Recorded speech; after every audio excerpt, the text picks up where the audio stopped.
Class 10th के सभी छात्रों का मेरे YouTube चैनल पर बहुत बहुत स्वागत है। उम्मीद करता हूँ आप सभी ने मेरे चैनल को सब्सक्राइब कर लिया होगा, क्योंकि मेरे YouTube चैनल की प्लेलिस्ट में कक्षा 10 के छात्र जिन्होंने सब्सक्राइब कर रखा है मुझे, उनके लिए मैं कहना चाहूँगा कि मेरे YouTube चैनल की प्लेलिस्ट में बाकी के 5 लेसन मिलेंगे आपको। ग्रामर के topic, correct form of verb, active passive, models, clause, ये सभी आपको मेरी प्लेलिस्ट में मिलेंगे। साथ ही पोएम्स और पोएम्स के साथ एक्सप्लेनेशंस, ये सब कुछ आपको मेरी प्लेलिस्ट में मिलने वाला है। करना क्या है, आपको YouTube channel English by Umesh गुरु को सब्सक्राइब करना है और सब्सक्राइब करने के बाद ऊपर आपको प्लेलिस्ट शब्द नज़र आएगा।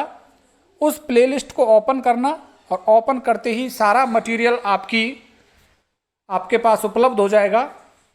चलिए आज हम 6th चैप्टर आपकी बुक गोल्डन रेज का स्टार्ट करने जा रहे हैं। What is a miss with us, हमारे साथ what is a miss, means गलती, चूक, परेशानी। हमारे साथ क्या परेशानी है, हमारे साथ क्या गलती है, क्या चूक होती है हमारे द्वारा। उस गलती को, उस परेशानी को यहाँ पे राइटर ने उजागर करने की कोशिश की है कि हमसे क्या गलती होती है। और नंबर 1 पे हम पढ़ रहे हैं इसमें इंडियन इंटेलेक्ट, भारतीय प्रतिभा, कि भारत के अंदर लेखक के अनुसार बहुत प्रतिभाशाली लोग हैं, बुद्धिजीवी लोग हैं। तो Indian intellect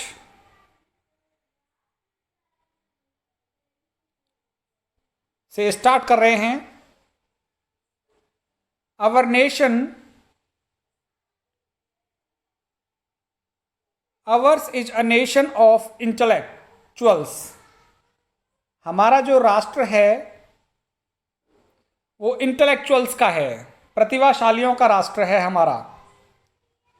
hours is a nation of intellectuals, हमारा देश बुद्धिजीवियों का देश है, प्रतिभाशालियों का देश है। It is not said out of sheer patriotism, यह केवल, सियर मीन्स केवल और पैट्रियोटिज्म मीन्स देशभक्ति, यह केवल देशभक्ति की वजह से नहीं कहा जाता कि हमारा देश प्रतिभाशालियों और बुद्धिजीवियों का देश है। यह सिर्फ देशभक्ति की वजह से नहीं कहा जाता। Studies at home and abroad have revealed that, अध्ययन जो हमारे देश में हुए हैं एंड अब्रॉड और विदेश में हुए हैं, हैव रिवील्ड दैट, उन अध्ययनों ने इस बात को प्रकट किया है कि हमारे देश में बहुत सारी प्रतिभाएं हैं और बुद्धिजीवी लोग हैं। Not long ago a study was undertaken in the schools of Britain to find out children of which nation excelled in intelligence. Not long ago, बहुत कम समय पहले ही, अ स्टडी वॉज अंडरटेकन, एक अध्ययन किया गया था, in the schools of Britain, Britain के स्कूल्स में, टू फाइंड आउट, ये पता लगाने के लिए, चिल्ड्रन ऑफ विच नेशन, कि कौन से देश के बच्चे एक्सील्ड, श्रेष्ठ हैं, आगे हैं, इन इंटेलिजेंस, बुद्धि में। तो ब्रिटेन के स्कूल्स में यह अध्ययन किया गया था कि कौन से देश के बच्चे प्रतिभाशाली हैं, बुद्धिजीवी हैं। It was discovered that Indians were superior to the natives of other countries. It was discovered, यह ज्ञात हुआ था, दैट इंडियंस वर सुपीरियर, कि भारतीय श्रेष्ठ थे, to the natives of other countries, दूसरे देश के निवासियों की तुलना में भारतीय लोग या भारतीय बच्चे श्रेष्ठ थे। उन अध्ययनों से ये पता लगा जो ब्रिटेन के स्कूल्स में किया गया। If that is the truth, why we are lagging behind other superior powers. If that is the truth, यदि ये सच्चाई है, why we are lagging behind, हम पीछे क्यों हैं, अदर सुपर पावर्स, जो दूसरी महाशक्तियां हैं, दूसरे जो विकसित देश हैं, हम उनसे पीछे क्यों हैं। यदि हमारे देश में प्रतिभाओं की कमी नहीं है, तो हम पीछे क्यों हैं उन देशों से? Why there is brain drain from our country to other affluent nations? हमारे देश से ब्रेन ड्रेन क्यों होता है? ड्रेन मीन्स पलायन और ब्रेन मीन्स प्रतिभा। हमारे देश से प्रतिभाशाली लोग क्यों चले जाते हैं? फ्रॉम अवर कंट्री, हमारे देश से, टू अदर एफ्लुएंट नेशंस, दूसरे जो खुशहाल देश हैं, समृद्धशाली देश हैं, उन देशों में हमारी प्रतिभाओं का पलायन क्यों होता है? Why our imports exceeds our exports? हमारे जो आयात हैं वो अधिक क्यों हैं बजाय एक्सपोर्ट्स, निर्यात के? कि हम जब प्रतिभाशाली लोग हैं भारत के लोग, तो हमारे आयात ज़्यादा क्यों हैं? हम तो अपनी चीज़ों को खुद ही बना सकते हैं, हम चीज़ों का आयात ज़्यादा क्यों करते हैं? और एक्सपोर्ट और निर्यात हमारे देश से बहुत कम होता है चीज़ों का, तो ऐसा क्यों होता है?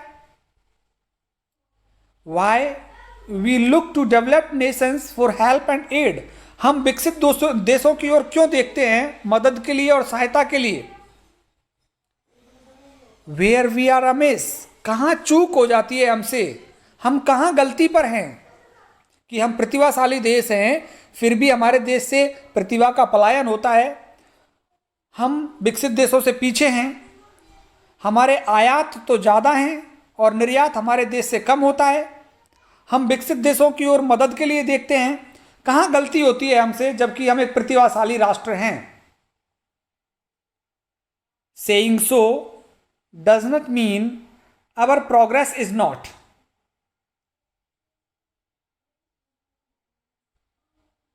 सेइंग सो, ऐसा कहना, डज नॉट मीन, ऐसे कहने का ये मतलब नहीं है कि आवर प्रोग्रेस इज नॉट, कि हमारे देश की जो उन्नति है वो शून्य है। The Bhakra Nangal dams, Bhilai, Rourkela, Durgapur steel plants, Tarapur nuclear reactor ETC are some of our big achievements. Bhakra Nangal बांध, भिलाई, राउरकेला, दुर्गापुरा इस्पात कारखाने, तारापुर परमाणु भट्टियाँ और बहुत सी चीज़ें, are some of our big achievements, ये कुछ हमारी बहुत बड़ी उपलब्धियां हैं।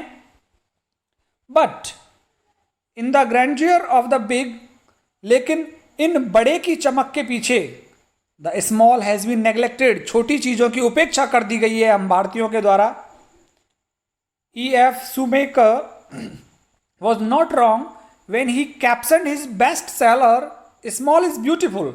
E.F. Shoemaker गलत नहीं थे जब उन्होंने अपनी बेस्ट सेलर, जो सबसे ज़्यादा बिक्री वाली किताब थी उनकी जो उन्होंने लिखी, उस सबसे ज़्यादा बिक्री वाली किताब का कैप्शन, शीर्षक उन्होंने लिखा था स्मॉल इज ब्यूटीफुल, कि छोटी चीज़ सुंदर है,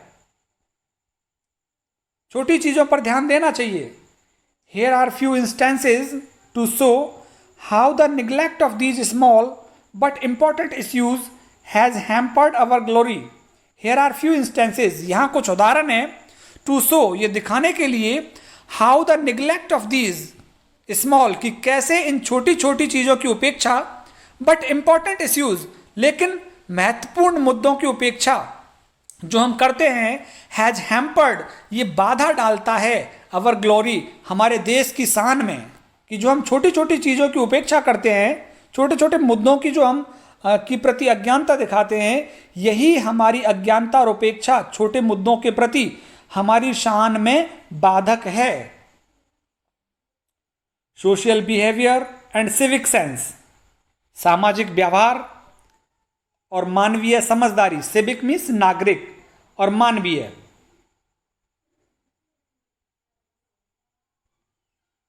तो लेखक सोशल व्यवहार कह रहा है कि सामाजिक आचरण, सामाजिक व्यवहार और मानवीय समझदारी, इसको लेकर बात करना चाहता है।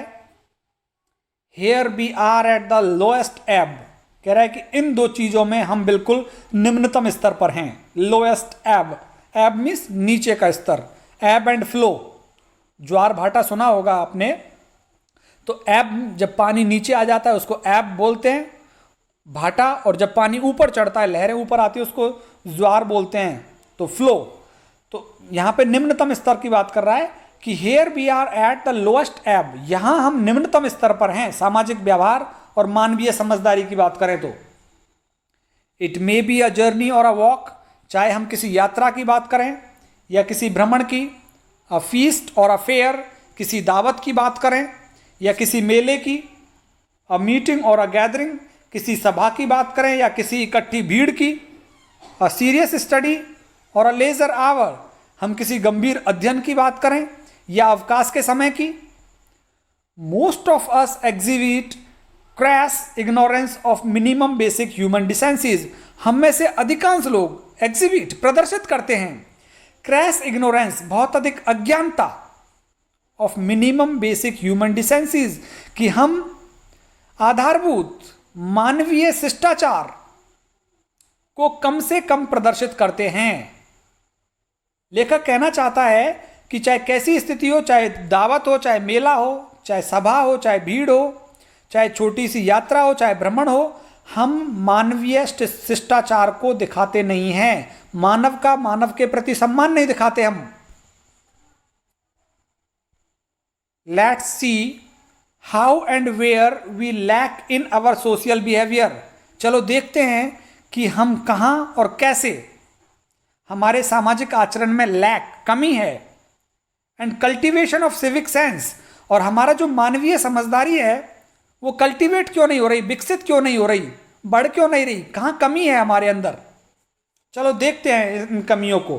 तो अब लेखक यहाँ उदाहरण दे रहा है, नॉइज पॉल्यूशन की बात की है उसने पहले ही उदाहरण में।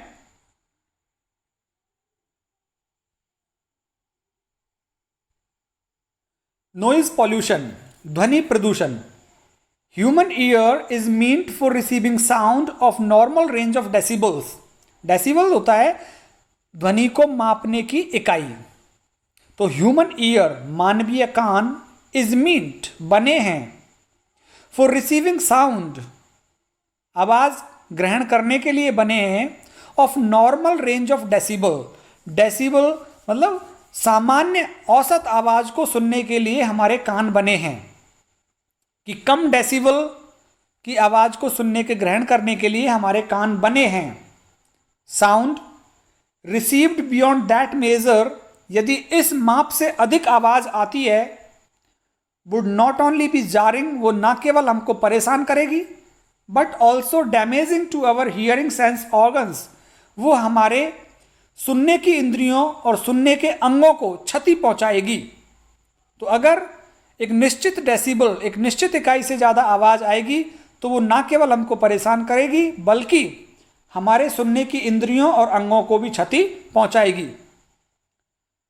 How many of us take care of this, हम में से कितने लोग इस पर ध्यान देते हैं। देखिए दूसरी चीज, it may be a TV programme और अ रेडियो ब्रॉडकास्ट, कि चाहे कोई टीवी का कार्यक्रम हो, चाहे कोई रेडियो का प्रसारण हो, प्लेइंग अ टेप रिकॉर्डर और एनी अदर इंस्ट्रूमेंट, किसी टेप रिकॉर्डर को बजाना हो या किसी दूसरे वाद्य यंत्र को बजाना हो, इवन अ गॉसिप, चाहे कोई गपसप की बातें हों, और a chit chat in a company, चाहे किसी कंपनी में सामान्य बातचीत हो रही हो, all are heard at very high pitch, इन सभी की बहुत तेजी से, आप बहुत तेजी की आवाज़ में सुना जा सकता है इन चीज़ों को, कि कोई तो टीवी को तेज बजाता है, कोई रेडियो तेज बजाता है, कोई टेप रिकॉर्डर उसको तेज बजाता है, कोई बातचीत तेज करता है, कंपनी में भी बातें तेज होती हैं, तो ऑल आर हर्ड, ये सभी सुनाई पड़ती हैं, ये सारी चीज़ें at a very high pitch, बहुत तेज आवाज़ में सुनाई पड़ती हैं ये सारी चीज़ें। तो कौन ध्यान देता है इन चीज़ों के ऊपर, कितने लोग हैं जो इन चीज़ों के ऊपर ध्यान देते हैं। We may be used to it, हम लोग इसके आदी हो सकते हैं कि तेज आवाज़ में सुनना हम पसंद करते हों, तेज आवाज़ में रेडियो चलाना, तेज आवाज़ में टेप रिकॉर्डर चलाना हम पसंद करते हों, बट लेकिन what about those living around us, लेकिन उन लोगों के बारे में सोचो जो हमारे आसपास रहते हैं, उनका क्या होगा। अवर neighbours may be a serious student, हमारा पड़ोसी कोई पढ़ाई वाला छात्र हो सकता है, अ सिक पर्सन, कोई बीमार आदमी हो सकता है हमारा पड़ोसी, और अ पीस लविंग बीइंग, या कोई शांति को पसंद करने वाला व्यक्ति हो सकता है।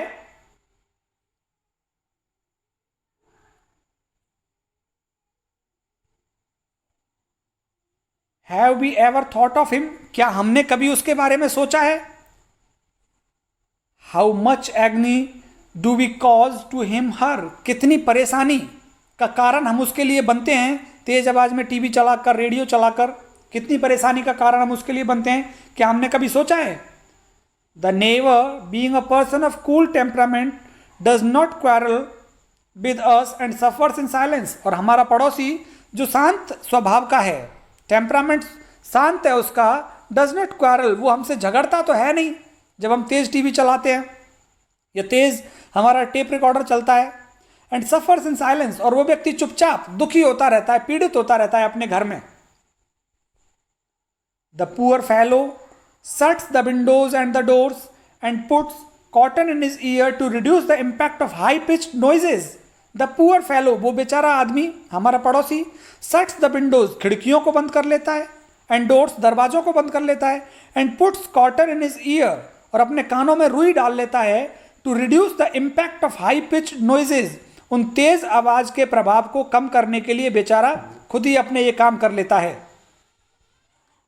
When shall we learn the simple civic sense, हमें ये मानवीय समझदारी कब आएगी, हमें ये समझदारी कब आएगी कि हम दूसरे लोगों के लिए परेशानी का कारण नहीं बने। It may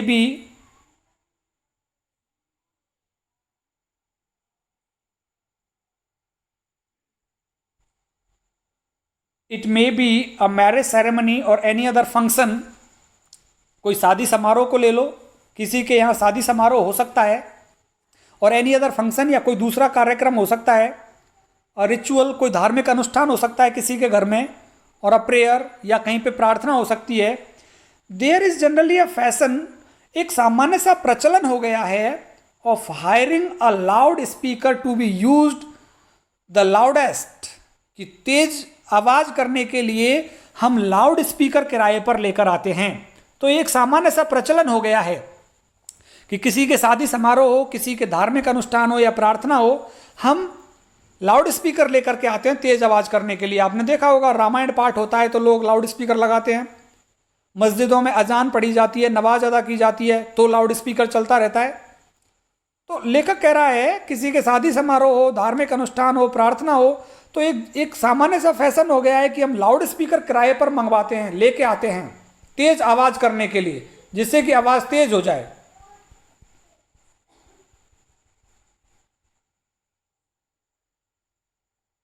बिसाइड्स, इनके अलावा engaging a band and other means of producing sounds, इनके अलावा भी हम बैंड मंगवाते हैं, एंड अदर मीन्स, और दूसरे अन्य साधन मंगवाते हैं, ऑफ प्रोड्यूसिंग साउंड, आवाज करने के।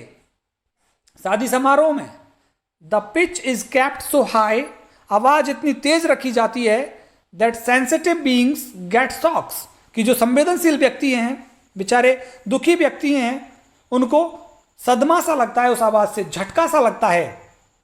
इवन द स्टोन्स और bricks of a building shake, यहां तक भवन के पत्थर और ईंटें भी हिलने लग जाती हैं। And the impression is gathered, और ये अवधारणा बना लेते हैं लोग, ये कल्पना करने लग जाते हैं, दैट द बिल्डिंग में collapse one day because of this, कि एक दिन ये भवन गिर जाएगा इस आवाज की वजह से।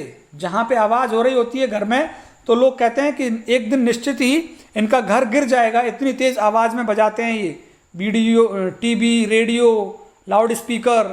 तो लोग सोचते हैं कि एक दिन भवन जरूर गिर जाएगा।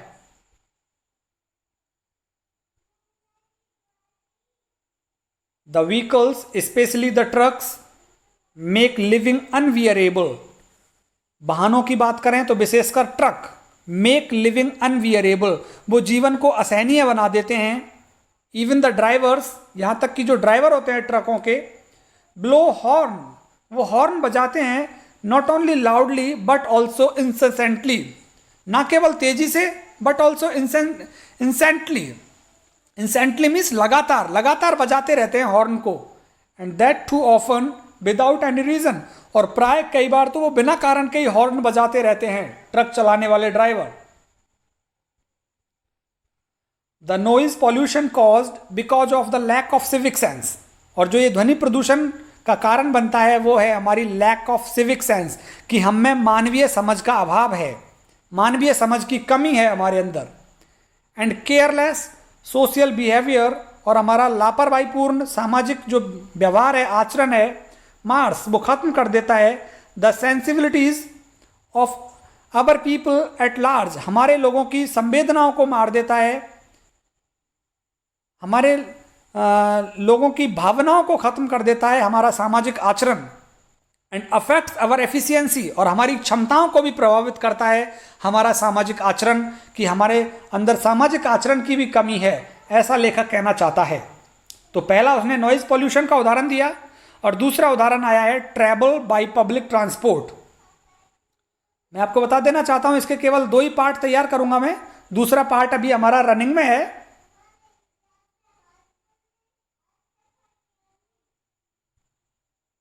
देखिए, we all travel by public transport means public, सार्वजनिक यातायात के साधनों द्वारा यात्रा। We all travel by public transport, हम सभी सार्वजनिक यातायात के साधनों में यात्रा करते हैं, ट्रेन और बस, या तो ट्रेन से या बस से। And have had many bitter and sad experiences, और इन यात्राओं के दौरान हमको बड़े कड़वे अनुभव और बड़े दुखी अनुभव प्राप्त होते हैं। कैसे कैसे, देखिए, orderly queue system at the time of either purchasing the tickets or boarding the train bus is rarely followed. Orderly queue system, queue means पंक्ति, ऑर्डर मीन्स क्रम, और सिस्टम मीन्स पद्धति। क्रमानुसार पंक्ति आधारित पद्धति at the time of either purchasing the tickets, ticket खरीदते समय पंक्ति, और बोर्डिंग द ट्रेन बस, या फिर ट्रेन और बस में चढ़ते हुए पंक्ति, इज रेयरली फॉलोड, लोगों के द्वारा इसका अनुसरण नहीं किया जाता। पंक्ति में चलते ही नहीं है लोग, ना तो टिकट खरीदते हुए चलते हैं पंक्ति में, और ना ही चढ़ते हुए पंक्ति में चढ़ते हैं ट्रेन और बस में। Everyone in his self interest, हर कोई निजी स्वार्थ पूरे करने में लगा हुआ है। Flouts the genuine right of others, और दूसरे लोगों के सच्चे अधिकारों का अपमान करते हैं। Those who are already occupying a seat would very reluctantly permit others to sit even on the neighboring vacant seat.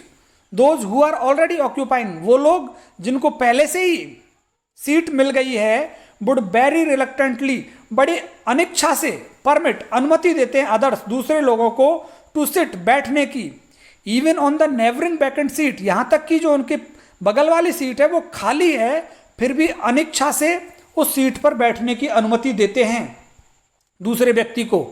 When they do so, और जब वो अनुमति देते हैं बैठने की, they grab about half of that vacant seat also, तो उस आधी खाली सीट पर भी अपना कब्जा कर लेते हैं पहले। The thought of giving help to other needy ones rarely stirs them, दूसरे आवश्यक लोगों की सहायता करने का विचार उनके अंदर आता ही नहीं है।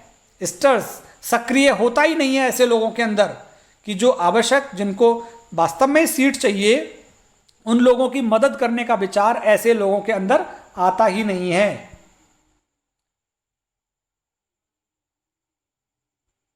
Some people are fond of chewing betels with tobacco, कुछ लोगों को आदत है चबाने की, पान चबाने की आदत है कुछ लोगों को। Some people are fond of chewing betels with tobacco, कुछ लोग तंबाकू के साथ साथ पान चबाने के शौकीन होते हैं। दे स्पिट एंड स्पिट फ्रीक्वेंटली, वो थूकते हैं, बार बार थूकते हैं। ऑल अराउंड, चारों तरफ। Showing no respect for public property, और वो सार्वजनिक संपत्ति के प्रति सम्मान का भाव ही नहीं रखते, हर कहीं पे थूकते रहते हैं वो पान खा करके। They forget that they have paid for journey, वो ये भूल जाते हैं कि उन्होंने जो पैसा चुकाया है वो यात्रा के लिए चुकाया है, not for spoiling the train और बस और ट्रेन को बिगाड़ने के लिए पैसा नहीं दिया है उन्होंने। दे थ्रो ऑल रबिश, वो कचरे को फेंक देते हैं। एंड लेफ्ट ओवर्स, या आधा बचे हुए खाने को या खाली बोतल।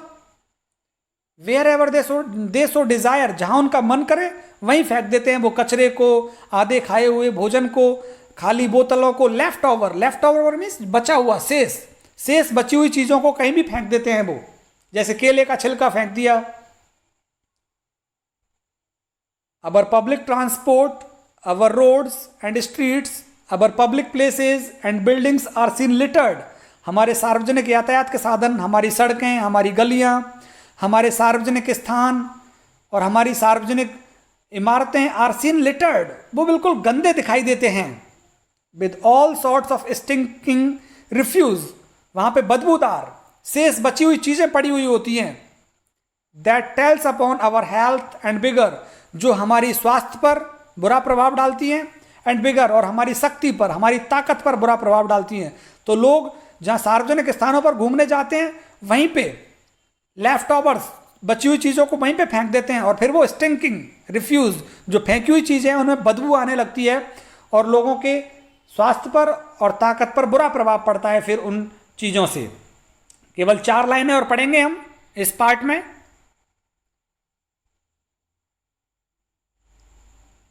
In spite of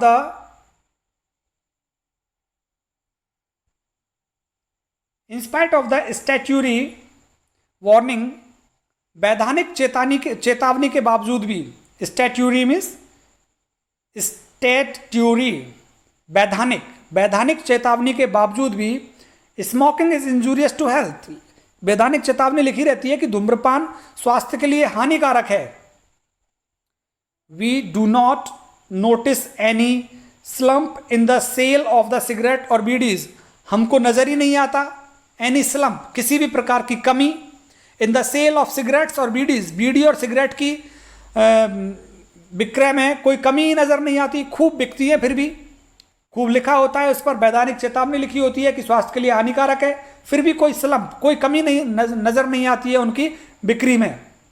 the pity is the smokers in their own enjoyment do not think of the people around them. सबसे बड़े दुख की बात यह है, smokers in their own enjoyment, कि जो धूम्रपान करने वाले हैं वो अपने आनंद के लिए do not think of the people around them, उन लोगों की सोचते ही नहीं है जो लोग उनके आसपास बैठे हुए हैं.